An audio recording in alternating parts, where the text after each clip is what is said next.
कल्पना कीजिए कुरुक्षेत्र का विशाल मैदान, लाखों सैनिक आमने सामने खड़े हैं और हवा में एक अजीब सी खामोशी है, तूफान से पहले वाली। बिल्कुल।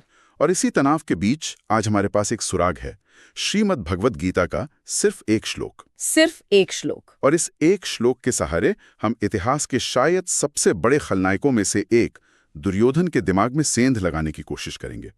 देखते हैं शब्दों के इस जाल के पीछे हमें क्या मिलता है। और ये बहुत दिलचस्प होने वाला है, क्योंकि ये वो पल है जब युद्ध असल में शुरू नहीं हुआ है, पर खेला जा रहा है। खेला जा रहा है। हाँ। ये तलवारों से नहीं बल्कि दिमाग से और शब्दों से खेला जा रहा है, एक मानसिक खेल है। और इस खेल की पहली चाल, पहला मोहरा दुर्योधन के मुंह से निकले एक बहुत ही साधारण से दिखने वाले श्लोक में छिपा है। ये श्रीमद् भगवद गीता के पहले अध्याय का 7वां श्लोक है। मैं पहले से पढ़ती हूँ। जी। अस्माकं तु विशिष्टा ये तान निबोध द्विजोट्टम नायका मम सैन्यस्य संज्ञार्थम तान ब्रवीमिते। सुनने में तो बहुत सीधा और सरल लगता है। हाँ, इसका सीधा साधा मतलब है, हे श्रेष्ठ द्विज यानी द्रोणाचार्य, अब आप हमारे उन खास योद्धाओं को भी जान लीजिए जो मेरी सेना के नायक हैं। आपकी जानकारी के लिए मैं उनके नाम बताता हूँ। ईमानदारी से कहूं तो मैं हमेशा इस श्लोक को बस एक गिनती समझता आया था, जैसे कोई लिस्ट हो। हाँ, कि दुर्योधना बस अपनी टीम के बड़े खिलाड़ियों के नाम गिनाने की तैयारी कर रहा है, जैसे कोई कप्तान मैच से पहले अपनी प्लेइंग 11 बताता है।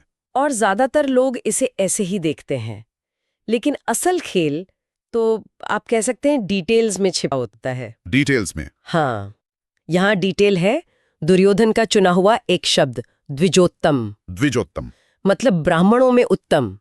वो उन्हें गुरुवर या आचार्य भी कह सकता था ना, है ना? पर उसने द्विजोत्तम चुना।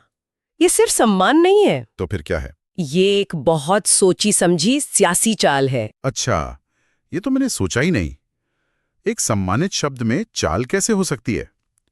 मेरा मतलब वो अपने गुरु से बात कर रहा है जिसके सामने उसने शस्त्र विद्या सीखी है। पर एक मिनट, बोलिए। क्या ये दांव उल्टा नहीं पड़ सकता था? द्रोणाचार्य जैसे ज्ञानी गुरु इस छिपे हुए दबाव को भाप नहीं सकते थे क्या? कहीं वो नाराज हो जाते तो? बहुत अच्छा सवाल है, और यहीं दुर्योधन का वो शातिर दिमाग दिखता है। देखिए, वो ये बात भीष्म पितामह के पास जाकर नहीं कहता, जो कि कौरव सेना के सुप्रीम कमांडर हैं। बिल्कुल, वो सीधा द्रोणाचार्य के पास जाता है। क्यों? क्योंकि द्रोणाचार्य की एक कमजोरी है, या कहिए एक भावनात्मक झुकाव है पांडवों की तरफ, खासकर अर्जुन। एकदम सही।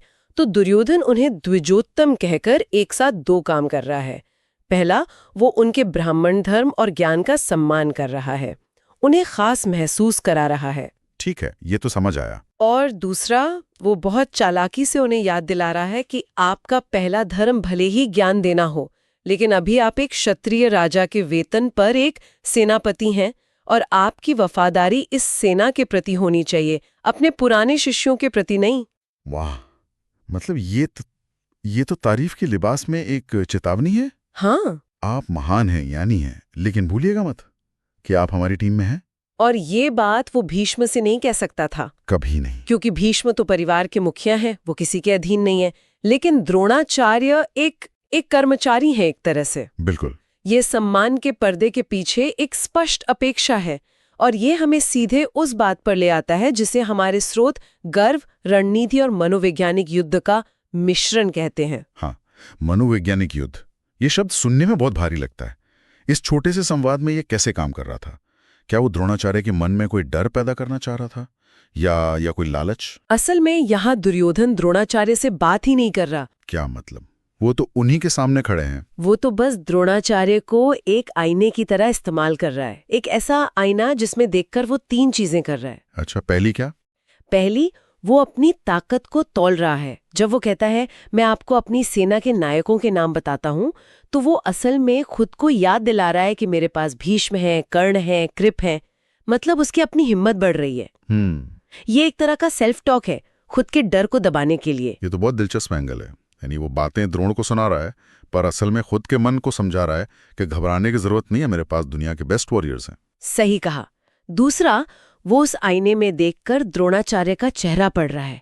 वो उन्हें ये याद दिला रहा है कि देखिए आप कितनी जबरदस्त सेना के सेनापति हैं। अच्छा, ये एक तरह से मैनेजर का अपने स्टार परफॉर्मर को पेप टॉक देना है। देखो तुम्हारे पास कितनी शानदार टीम और कितने रिसोर्स हैं, अब बस तुम्हें अपना बेस्ट देना है। वो द्रोण के मन में किसी भी तरह की हिचकिचाहट को दूर करना चाहता है। और तीसरा, आपने कहा था वो 3 चीजें कर रहा है। तीसरा और सबसे जरूरी, वो उस आईने की परछाई को दुश्मन के खेमे तक पहुंचा रहा है। उसे पता है कि ये बातें हवा में फैलेंगी, पांडवों तक पहुंचेंगी। ओह, ये एक खामोश चीख है जो वो अर्जुन और कृष्ण तक भेज रहा है कि मेरी सेना को कम मत समझना। ये सिर्फ एक भीड़ नहीं है, बल्कि जैसा स्रोत कहते हैं, ये गौरव, नीति और युद्ध कौशल का संगम है। ये अपनी शक्ति का खुला प्रदर्शन है, बिना एक भी हथियार उठाए। और स्रोत में एक और बड़ी बारीक बात लिखी है। दुर्योधन ये सारी बातें द्रोणाचार्य के करीब जाकर धीमे स्वर में बोलता है। ये कोई सार्वजनिक भाषण या ऐलान नहीं है। इस फुसफुसाहट का क्या मतलब हो सकता है? अगर हम इसे बड़ी तस्वीर से जोड़कर देखें तो ये इस बातचीत के रणनीतिक महत्व को और गहरा कर देता है।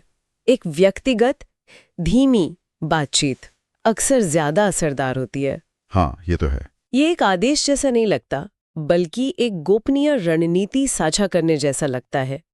इससे द्रोणाचार्य को ये महसूस कराया जा रहा है कि वे दुर्योधन के विश्वास पात्र हैं, उसके इनर सर्कल का हिस्सा हैं। अच्छा, ये उन्हें सम्मान और जिम्मेदारी दोनों का एहसास कराता है। बिल्कुल। ये तो हर ऑफिस में होता है। बॉस जब पूरी टीम के सामने कुछ कहते हैं तो वो एक बात होती है, लेकिन जब वो आपको केबिन में बुलाकर धीरे से कुछ कहते हैं तो समझ जाइए कि बात ज्यादा गंभीर है और जिम्मेदारी सीधी आप पर है। आपने एकदम सही पकड़ा। ये एक कुशल प्रबंधक की निशानी है। वो जानता है कि कब चिल्लाना है और कब फुसफुसाना है। दुर्योधन यहाँ एक कुशल प्रबंधक की तरह ही बर्ताव कर रहा है। वो द्रोण को अपना बना रहा है। तो इस एक श्लोक से जो मुख्य संदेश हमें मिल रहा है वो ये है कि ताकत सिर्फ हथियारों या सैनिकों की संख्या में नहीं होती। इसमें एक चौथा एंगल भी तो हो सकता है। क्या दुर्योधन द्रोणाचार्य को ये भी याद दिला रहा था कि आपके प्रिय शिष्य पांडव हैं, लेकिन आपके असली सेनापति तो भीष्म, कर्ण और मैं हूं? एक तरह की वफादारी की परीक्षा। ये एक बहुत ही मजबूत संभावना है। ये एक तरह का लॉयल्टी चेक है। वो कह रहा है, मैंने आपको अपनी सेना के सबसे खास लोगों में गिना है, क्या आप भी मुझे अपना मानते हैं? ये हमें सिखाता है कि किसी भी बड़े संघर्ष में, चाहे वो युद्ध का मैदान हो या आज की कॉर्पोरेट दुनिया, सिर्फ रिसोर्सेज होना ही काफी नहीं है। सही बात है। उन रिसोर्सेज को संभालने वाले लीडर का दिमाग, उसका अपनी टीम को प्रेरित करने का तरीका और उसका मनोवैज्ञानिक संतुलन ही असली जीत तय करता है। हाँ, लेकिन क्या ये सच में आत्मविश्वास है या सिर्फ दिखावा? अक्सर जब कोई लीडर अपनी ताकत का इतना बखान करता है तो वो दूसरों को नहीं बल्कि खुद को यकीन दिलाने की कोशिश कर रहा होता है। बिल्कुल। वो अपनी सेना को शक्तिशाली, संगठित और वीर बता रहा है, पर शायद उसके दिल में कहीं ना कहीं पांडवों की धर्म शक्ति का डर बैठा हुआ है। ये इस विश्लेषण का सबसे गहरा बिंदु है। क्या ये आत्मविश्वास का प्रदर्शन है या असुरक्षा का छिपाव? वही। जब आप कहते हैं मेरे पास दुनिया के सर्वश्रेष्ठ योद्धा हैं, तो क्या आप अपनी ताकत बता रहे हैं या इस बात से डर रहे हैं कि सामने वाले के पास कुछ ऐसा है जो आपकी योद्धाओं के पास भी नहीं है? जैसे कि धर्म और स्वयं कृष्ण। बिल्कुल। दुर्योधन का पूरा चरित्र इसी विरोधाभास पर बना है। उसके पास सब कुछ है, सेना, संसाधन, बड़े बड़े योद्धा, लेकिन उसके पास मन की शांति और धर्म का आधार नहीं है। तो अगर हम आज की इस बातचीत को समेटे तो जो श्लोक मुझे बस एक लिस्ट की शुरुआत लगता था, वो असल में एक मल्टी लेयर्ड मनोवैज्ञानिक दांव है। हाँ, इसमें तारीफ है, चेतावनी है, प्रेरणा है, शक्ति प्रदर्शन है और शायद अपने ही डर पर पर्दा डालने की एक कोशिश भी है। दुर्योधन ने यहाँ शब्दों को एक बहुत ही खतरनाक हथियार की तरह इस्तेमाल किया है। सही कहा।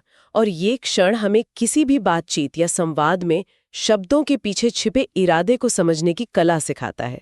हर शब्द का एक मकसद होता है, खासकर जब दांव पर बहुत कुछ लगा हो।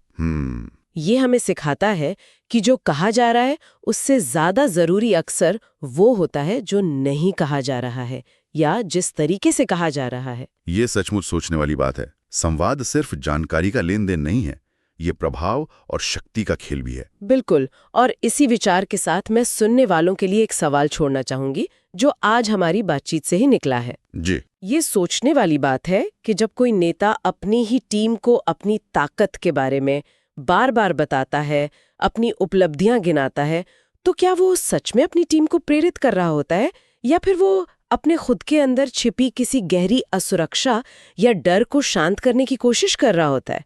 आत्मविश्वास और अहंकार के बीच की वो बारीक रेखा कहाँ है?